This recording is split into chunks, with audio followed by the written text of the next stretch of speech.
lhe chamei meu namorado de patético quando ele se ajoelhou na minha frente e me pediu em casamento. Disse que não estava pronta e que ainda éramos muito jovens. Achei que não seria nada demais, mas ele terminou comigo e me expulsou de casa. Agora, 2 anos depois, ele está se casando com outra mulher, enquanto eu ainda estou sofrendo pelo que perdi.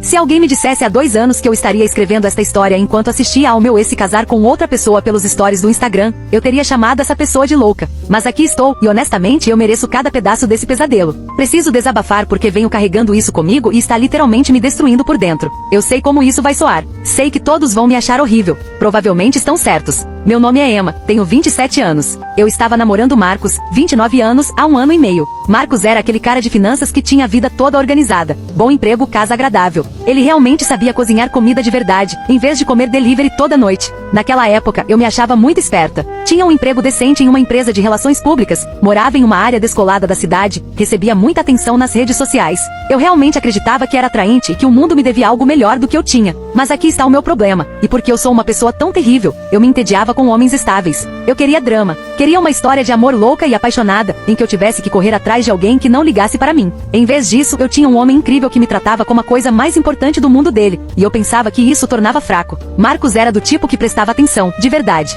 Eu mencionei uma vez que gostava de flores amarelas, e 3 semanas depois ele apareceu com girassóis, só porque sim. Ele planejava viagens de fim de semana cuidadosamente para lugares que eu disse que queria visitar. Quando eu tinha um dia horrível no trabalho, ele aparecia no meu apartamento com meu café favorito e simplesmente me ouvia desabafar por horas. E o que eu fazia? Revirava os olhos pelas costas dele e achava que ele estava se esforçando demais. Deus, eu era uma princesinha mimada. Durante todo o tempo em que estivemos juntos, mantive todos os meus aplicativos de namoro instalados. Não porque planejasse trair, mas porque gostava da validação. Gostava de saber que outros caras me queriam. Eu flertava com homens aleatórios quando Marcos não estava por perto. Estava constantemente procurando alguém melhor, mesmo sem conseguir definir o que realmente significava melhor. Marcos percebeu que algo estava errado. Ele não era estúpido. Mas em vez de ficar com ciúmes como a maioria dos homens faria, ele apenas se esforçou ainda mais. Encontros mais elaborados, mais atenção. Mais de tudo que eu já tomava como certo. E isso me fazia sentir sufocada em vez de grata. Quão errado é isso? Houve uma noite em que ele preparou um jantar incrível do zero porque eu comentei que estava estressada com uma apresentação no trabalho. Ele acendeu velas, trouxe meu vinho favorito, todo o cenário. E em vez de me sentir tocada, eu fiquei irritada. Eu realmente pensei, nossa, ele está exagerando agora.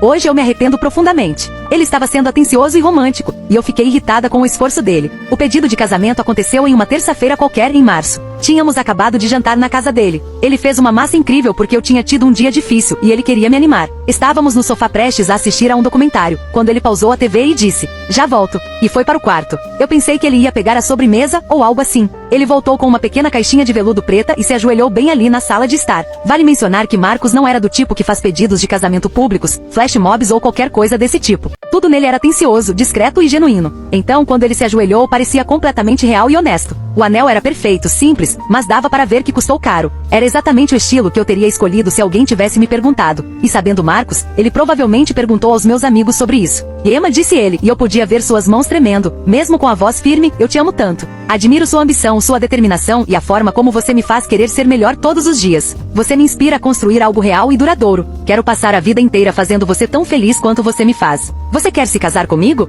E eu comecei a rir. Não foram risadinhas nervosas ou surpresa, foi uma gargalhada histérica, como se ele tivesse contado a piada mais engraçada da minha vida. Vi a esperança desaparecer dos olhos dele em tempo real. Mas ele continuou ajoelhado, esperando eu parar de rir e dar uma resposta real. Marcos, você está falando sério agora? Perguntei, ainda rindo. Sim, estou completamente sério, respondeu ele. Somos muito jovens para isso. Eu não estou nem perto de pronta para me casar com alguém. Ele fechou a caixinha lentamente, mas ainda não se levantou. Jovens demais. Emma, somos adultos, temos boas carreiras e nossas próprias casas. Estamos juntos há quase 2 anos. Quando você estará pronta?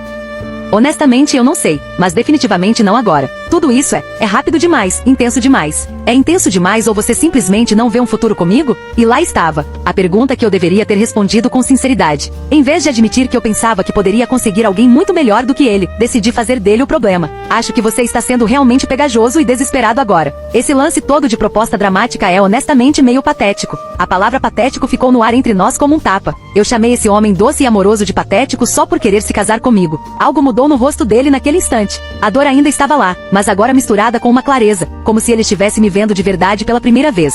Ok, ele disse baixinho, finalmente se levantando. Acho que acabou entre nós. Como assim acabou? Não seja tão dramático. Quer dizer, eu não vou implorar para alguém me amar do jeito que eu amo. Se você acha que eu sou patético por querer me comprometer completamente com você, então está claro que queremos coisas totalmente diferentes. Ele começou a andar pelo apartamento pegando minhas coisas, meu carregador de celular da mesinha de cabeceira, roupas da comoda, livros que eu tinha deixado na mesa de centro, reunindo tudo como se estivesse limpando a casa. Marcos, vamos lá. Podemos simplesmente fingir que isso nunca aconteceu e voltar a ser como antes. Não, não podemos, respondeu ele, porque agora eu sei exatamente o que você pensa de mim e o que esse relacionamento significa para você. Ele me entregou todos os meus pertences organizados em um pequeno monte. Acho que você deveria ir agora. E foi isso. Sem brigas, sem gritos, sem jogar coisas, sem cena dramática de término. Apenas decepção silenciosa e um pedido educado para que eu saísse da vida dele. No começo, confesso que me senti aliviada. Eu me senti livre, como se tivesse escapado de uma grande enrascada e pudesse voltar a viver minha vida de solteira excitante sem ninguém tentando me prender. Então, me joguei de cabeça nos encontros. Todos aqueles caras chamativos com quem eu fantasiava enquanto estava com Marcos, os que tinham carros caros,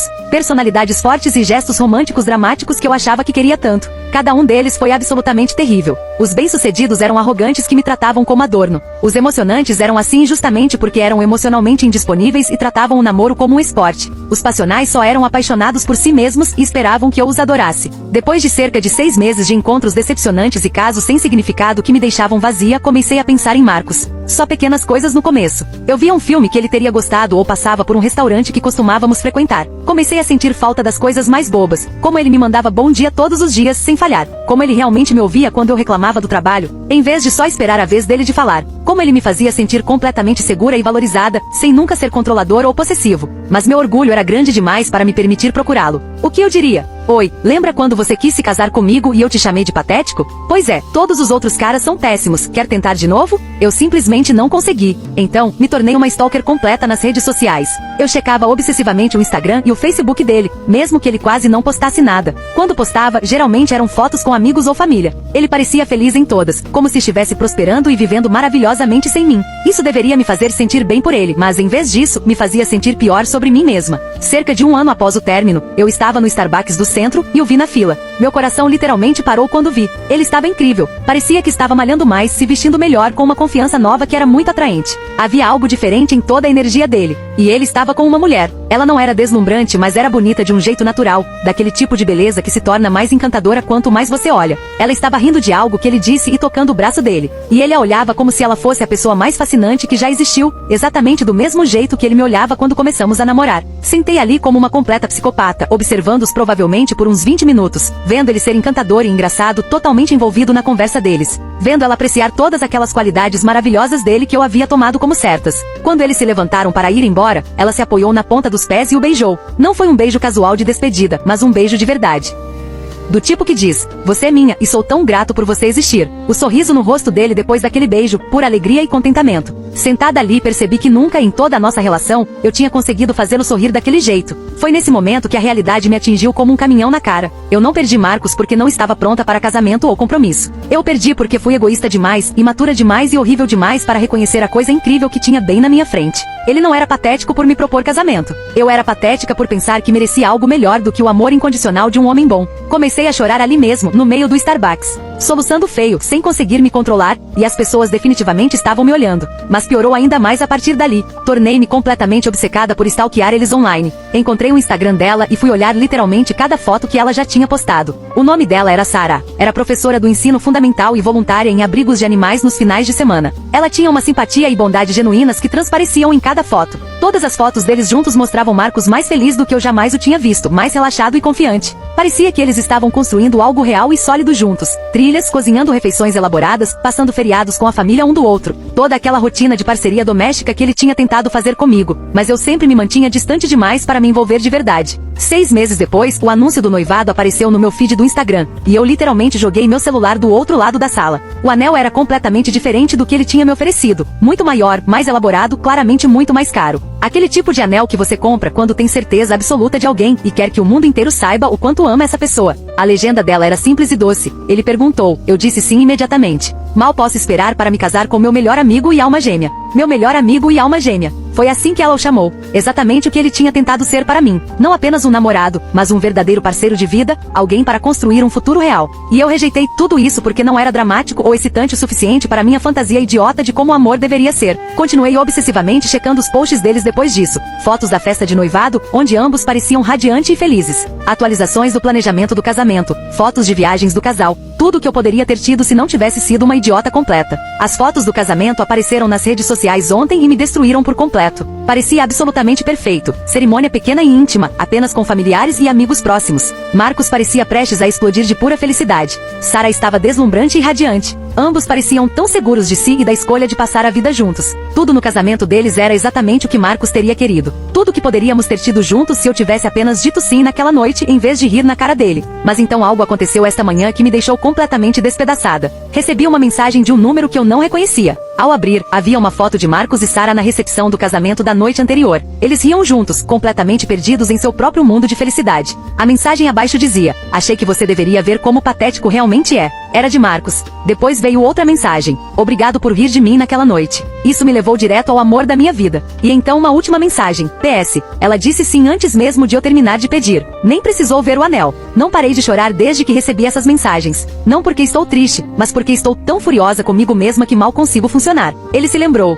Depois de 2 anos inteiros, Marcos se lembrou exatamente de como eu o havia chamado naquela noite. E ele esperou até o dia do casamento para me mostrar que minha crueldade, na verdade, foi uma bênção disfarçada. Porque isso o liberou para encontrar alguém que realmente merecia ele. Essas mensagens nem foram destinadas a ser cruéis. Marcos nunca foi uma pessoa cruel. Ele provavelmente estava apenas se sentindo generoso e feliz no dia do casamento e quis me mostrar que tudo se encaixou exatamente como deveria. Ele encontrou a pessoa dele, alguém que imediatamente reconheceu seu valor e disse sim ao, para sempre sem hesitar. E eu fico vivendo com a consciência de que poderia ter sido ela, se não tivesse sido tão egoísta, superficial e horrível.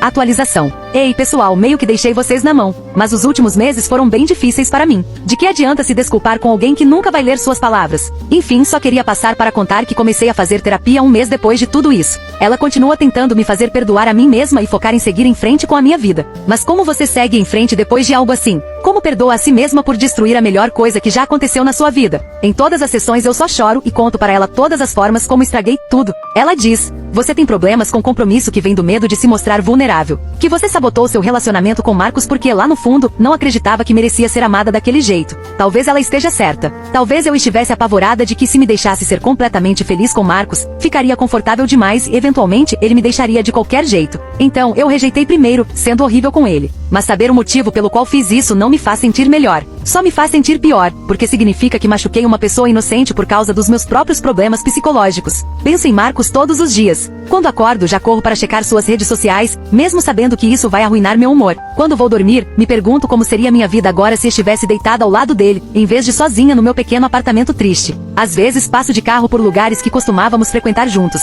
A cafeteria onde tivemos nosso primeiro encontro. A livraria onde ele comprava romances que achava que eu iria gostar. O parque onde fazíamos longas caminhadas aos domingos, falando sobre nossos sonhos e planos. Todos esses lugares só me lembram de como eu tinha tudo de bom e como consegui estragar tudo. Meus amigos já estão completamente cansados de me ouvir falar sobre Marcos. Eles me dizem que preciso seguir em frente e parar de me torturar por algo que acabou há 2 anos. Fácil para eles dizerem. Nenhum deles perdeu o amor da vida por ser estúpido e orgulhoso demais para reconhecer o que tinha. Às vezes, eles tentam me arranjar encontros com amigos ou colegas de trabalho. Eu vou de vez em quando só para eles pararem de me encher. Mas todos os caras com quem saio são comparados a Marcos. E todos saem vergonhosamente perdendo a comparação. No mês passado, por exemplo, minha amiga Sara me apresentou a um advogado com quem trabalha. Ele era bonito, bem-sucedido e charmoso. Tudo que eu achava que queria quando estava com Marcos. Mas passou o jantar inteiro falando sobre si mesmo, seu trabalho importante, seu carro caro, seus hobbies sofisticados. Não me fez nenhuma pergunta significativa sobre minha vida ou interesses. Quando a conta chegou, ele fez um grande espetáculo pagando, como se esperasse que eu ficasse impressionada e grata. Era tudo que eu pensei que queria 2 anos atrás, e parecia completamente vazio e sem sentido. Marcos nunca se gabava de seus sucessos ou tentava se exibir. Ele era confiante de forma tranquila e genuinamente interessado nos meus pensamentos, sentimentos e sonhos. Lembrava de detalhes mínimos do meu dia que eu tinha esquecido até de mencionar. Voltei para casa daquele encontro e chorei por horas porque tudo me lembrava do que eu tinha perdido e desperdiçado. No dia seguinte, o advogado me mandou mensagem pedindo outro encontro. Nem me dei ao trabalho de responder. Qual seria o ponto? Ele nunca seria Marcos, e eu nunca seria feliz me contentando com menos do que tinha antes. Ninguém jamais será Marcos. Esse é meu castigo pelo que fiz. Tenho que passar o resto da minha vida sabendo exatamente como é o verdadeiro amor incondicional e sabendo que o destruí por absolutamente nada. Às vezes tenho essas fantasias patéticas de encontrar Marcos e Sara em algum lugar e ter a chance de me desculpar. Na minha fantasia eu digo a ele o quanto estou arrependida e o quanto estava errada sobre tudo. Ele me perdoa graciosamente e diz que sempre soube que eu acabaria entendendo. Sarah é compreensiva e gentil, e de alguma forma nos tornamos amigos, mas isso nunca vai acontecer na vida real. E mesmo que acontecesse, não mudaria nada de importante. Ele agora está casado com alguém que merece ele. Está construindo a vida que sempre quis com uma pessoa que disse sim imediatamente quando ele ofereceu seu coração. Eu tive minha chance nessa vida e estraguei da forma mais espetacular possível. Comecei a escrever longas cartas para Marcos que nunca enviarei. Meio que a mesma coisa que faço aqui. Exceto que nessas cartas despejo tudo o que gostaria de ter dito naquela noite em vez de rir da proposta dele. Nas cartas, digo o quanto estou genuinamente arrependida. Como sei que o machuquei profundamente e quanto lamento cada coisa que disse e fiz. Como agora entendo que o amor dele não era patético ou desesperado. Era precioso e raro. Como gostaria de poder voltar no tempo e escolher diferente. Tenho uma caixa inteira cheia dessas cartas não enviadas. Às vezes leio e choro. Às vezes rasgo tudo, porque parecem inúteis e egoístas.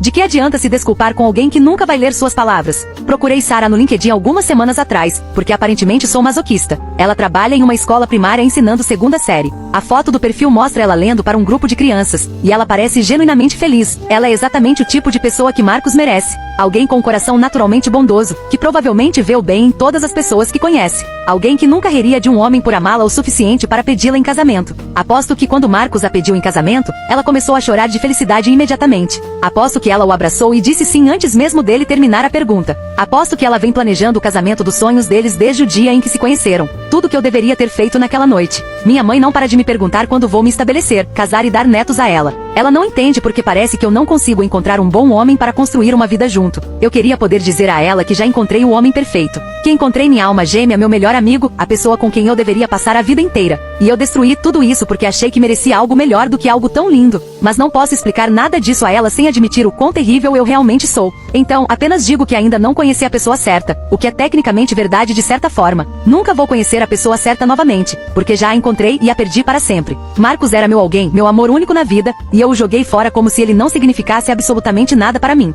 A pior parte de tudo isso é saber que Marcos está genuinamente feliz agora. Aquelas fotos do casamento que ele me enviou não foram feitas para me ferir ou punir. Ele provavelmente estava apenas se sentindo generoso e feliz no melhor dia da sua vida e quis compartilhar essa felicidade com alguém que já importou para ele. Ele seguiu em frente completamente. Encontrou alguém infinitamente melhor do que eu. Está vivendo a melhor vida possível, enquanto eu estou presa neste pesadelo de arrependimento e auto-ódio que eu mesma criei. E eu mereço cada segundo dessa miséria. Fiz minha escolha naquela noite quando ri da proposta dele. Escolhi meu orgulho e minhas fantasias ridículas em vez do amor real e genuíno. Escolhi a possibilidade de algo melhor em vez da realidade de algo perfeito. Às vezes me pergunto o que teria acontecido se eu tivesse sido honesta com Marcos sobre meus medos, em vez de ser cruel e sem coração. Se eu tivesse dito que tinha medo de compromisso, mas queria tentar superar isso juntos, em vez de chamá-lo de patético. Mas nunca saberei porque escolhi a opção nuclear em vez da vulnerabilidade e da honestidade. Destruí nós dois da maneira mais cruel possível e garanti absolutamente que não haveria retorno. É isso que eu tenho que carregar agora. A consciência de que tive tudo o que sempre quis ou precisei de verdade e joguei tudo fora porque estava quebrada e egoísta demais para aceitar. Marcos teve seu final de conto de fadas com alguém que realmente merece todo o amor que ele tem para dar. E eu recebi exatamente o que mereço pelas minhas escolhas. Nada,